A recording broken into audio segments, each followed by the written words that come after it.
I caught myself doing certain things with this guy that my ex had asked me for, and I was doing it without him even having to ask. And I was.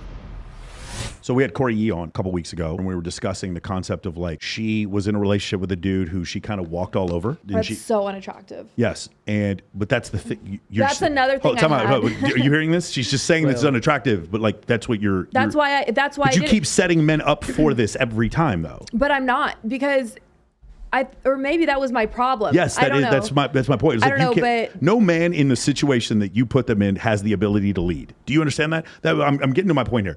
I personally, this is my opinion, believe that relationships work better when a woman is slightly more into the dude than the other way around, because that allows the man to lead. Because a woman inherently has the ability to flip a switch on her phone and have way more attention from men than most men have from women. So because of that, she has this leverage point of getting massive amounts of attention from other men. So in order to balance that out, she has to be just slightly more into the dude than the dude is into her, like 55-45. But that's never going to happen with you, and the dude can't lead because of the situations that you're putting them in. Do you understand? Yeah. I mean, I understand that. I think I'm learning a lot I've learned a lot actually over the last 2 months alone, but specifically I remember my ex and I broke up. He used to say things to me in the relationship where he'd be like, you're kind of mean. Like, you're kind of this. And I was like, I'm not mean. Like, and everyone would always be like, no, that's Brandy. It's Brandy. It's like, I'm not mean. But there was a lot of things he asked for and required from me in a relationship that I didn't do for him. And I was like, well, that's just not me. Like, I'm just not like that girl, like little things. Like, well, you don't hug me very much. You don't hold my hand. You don't do this. You don't do that. I'm like, oh, why do I need to hold your hand? Like, we're right here. Like, what? You know what I mean? And that's just how I was. And then I didn't think I was being mean. I genuinely did not. And I argued that with him. I said, that's just how I am, you know? And I truly thought that. And then when I went to Italy and I caught myself doing certain things with this guy that my ex had asked me for, and I was doing it without him even having to ask. And I was like, oh my God, I was kind of a bit, like I was kind of mean, and I didn't even mean to be. And then I was kind of like, I kind of had a moment where I was sitting there and I was like, why am I being like this with him? And I wasn't like this with him. And again, like, I think it's just the qualities that he had versus the qualities my ex had. Like, in my head, I go, I didn't respect him. Okay, so like, let me translate this more so like where a guy would understand what was going on here. What's happened is generally a woman, like Sadia Khan, she has the best way of saying this. She says that the only thing that all women want in a man is a man that she can't manipulate. The more she can't manipulate him, the more attractive he is to her.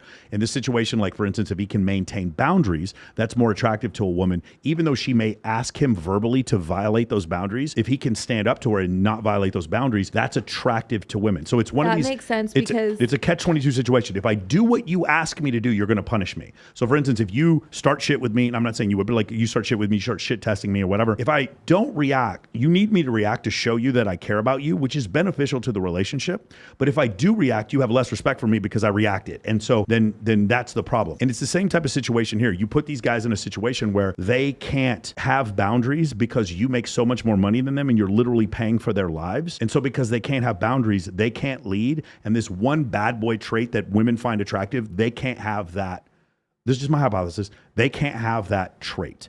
This new guy that you meet in Italy, he kind of still has a take it or leave it attitude. You can see that probably other women find him attractive too. You understand that his life would probably still be okay if you weren't in it. And because of that, you might find him more attractive and might be willing to do more of those things that generate genuine desire. I respect him more. Like I said, like it came to a point where I realized how much respect I had for him. And then the lack of respect, like I said, with my exes, I was like, I think and not like consciously, I just think subconsciously I had no respect for them. And I don't know. I could never be soft with them because I was always. Because you were the man in the relationship. That's why. By the way, we're not saying this is wrong. Yeah. Would you say this is a situation? Well, by the way, it's not a fucking intervention. But I'm just telling you, like that's kind of why this is, because I don't want this to happen. I don't take offense to it. Just a billionaire with like 4 slave men. I think yeah, but you also understand that for a relationship to be successful for you, you have to be able to lead. For me, yeah. Well, I don't know, man. I could see myself in a position where the girl is so rich and such just that I but so if you read the literature on this, one of the leading causes of divorce is when a man loses their job and the woman makes more money than the man. It's a leading cause of divorce. I've come to terms with the fact that any man I meet or date, I'm going to be making more money than them for however long I'm doing this. That's why she won't I can introduce you to a few. Like, go to dinner with Dan Fleischman. Everybody there probably makes more money than you. Seriously. But they're like, those men are like older or married and like all that stuff. Like, Every one of those dudes is younger than me, and I'm 46. Every one We of all them. play cards together on Tuesdays in Encino. Every single one of them's younger than me. okay, well, guys that I would get with are, like I said, You need tattoos and like. Also, I don't think there's. I don't need that. She needs DECA and But tattoos. I also don't think there's anything wrong with the trajectory of the relationships you've had. I don't think that's inherently wrong. You've had a few boyfriends. Some lasted a long time. Some didn't. They broke up. That is absolutely normal. Everybody has relationships. Some that last, some that don't. They all break up, and then You you seem finally to be get back. very against them at the time. Yeah, I think that. Well, the people that you're dating, I'm not super fond of usually. Not that it, not that it matters. Not that it stops you, but I mean, to some degree. But like, I also don't think that it's like a bad thing. Like, who cares? Same with me. Same with Michael. Like, we've had relationships. We've broken up. We move on. I've dated girls I knew that were red flags, but the thing is, what happens at some point, it's not even that learning from your mistakes is like another level of enlightenment, but thinking about thinking, like understanding why do I have the motivation to do these things that I do instead of denying that you have these motivations.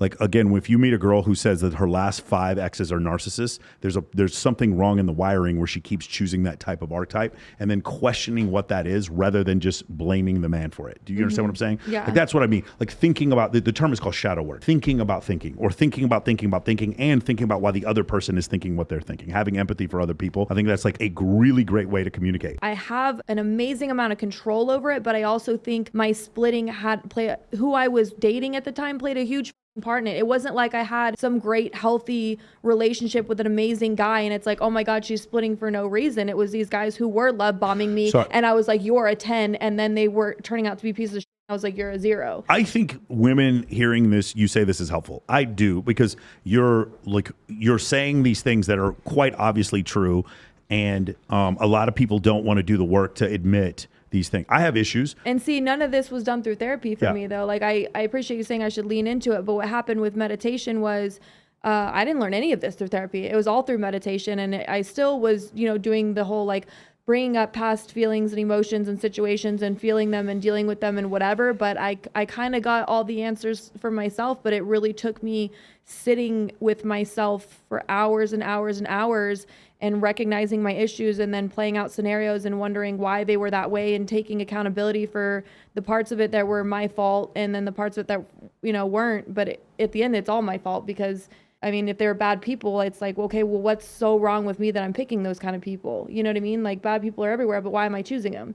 And so when I started choosing them, that's when I was like, well, if I date these guys with no jobs who have no house and no car and no this and no that, like, I don't have to worry about them leaving me. But then it's like, well, that also puts me in a very vulnerable situation where I now have dead weight and baggage because I'm dating this guy where, say I lose my job tomorrow or something bad happens or I'm sick and I can't do something, like, I can't lean on him to be like, don't worry, babe, I got us for the next month. Like, this guy's completely incapable of taking care of himself, let alone me. Like I'm fucked. And then it made me feel even worse. So then that's when I started realizing like I had to change. Yeah. I think it's a ton of growth.